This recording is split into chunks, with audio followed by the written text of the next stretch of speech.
আপনারা অনলাইনে যে যেখান থেকে ক্লাস দেখছেন আপনারা ধৈর্য সহকারে থাকবেন। ইনশাআল্লাহ সুন্দরভাবে আলোচনা হবে। আমি মোহাম্মদ আবুল কাশেম যে হাদিসটা নিয়ে এসেছি এটা বিশ্লেষণ করার চেষ্টা করব ইনশাআল্লাহ। আন হরফে জার পরবর্তী এসএমকে মাজরুর প্রদান করে। ওসমানী হওয়ার কথা ছিল কিন্তু ওসমানী হবে না, কারণ ওসমান শব্দটি হলো গয়রে মুনসারেফ, আর গয়রে মুনসারেফ কাসরাত তানবিন গ্রহণ করে না। আর গয়রে মুনসারেফ যখন জের অবস্থায় যায় তখন এটা জবরে প্রদান করে। কলা ফেলে মাজি মাবনি, কলা এটা ফেলে মাজি মাবনি, এটা পরিবর্তন হবে না। রসুলু এখানে পেজ দিয়ে পড়তে হবে, কারণ এটা কলার ফাইল হিসাবে পেজ দিয়ে পড়তে হবে। আর আল্লাহি এটা জের দিয়ে পড়তে হবে, কারণ নাকেরার পরে মারেফা হলে এটা মোজাফ এলাইয়ের তারকিব হয়। সাল্লাল্লাহু আলাইহি ওয়াসাল্লাম ইতিপূর্বে আমরা অনেক ক্লাসে আলোচনা করছি, আপনারা মনে করে নেবেন। মান এটা ইসমে মাউসুল মাবনি, এটা আলোচনা করার দরকার নেই, আমরা মোরাব নিয়ে আলোচনা করব। মাতা এটা ফেলে মাজি মাবনি, আর এটা হরফ, হুয়া দমিরগুলো সবসময় মাবনি হয়, এটা আমরা আলোচনা করব না। ইয়ালামু এখানে মিমে পেজ দিয়ে পড়তে হবে, কারণ আমরা জানি ফেলে মোদারিককে জজম প্রদানকারী বা জবর প্রদানকারী কিছু হরফ রয়েছে।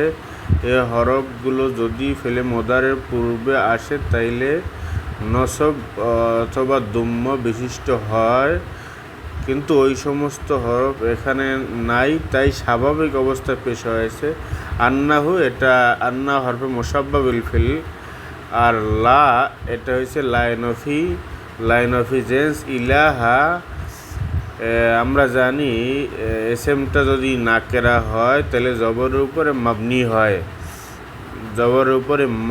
হয়।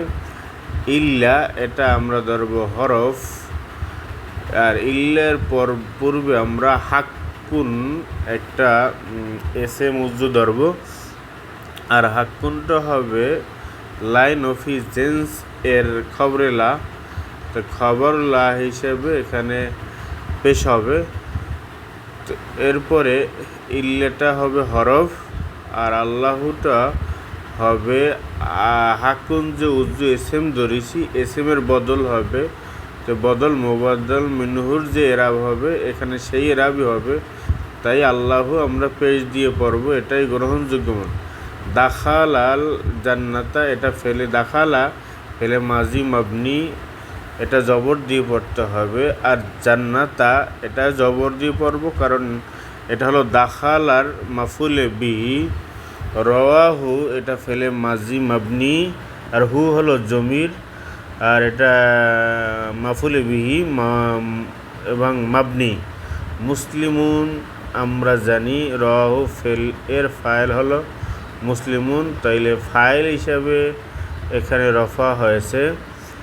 এই হলো আজকের সংক্ষিপ্ত আলোচনা।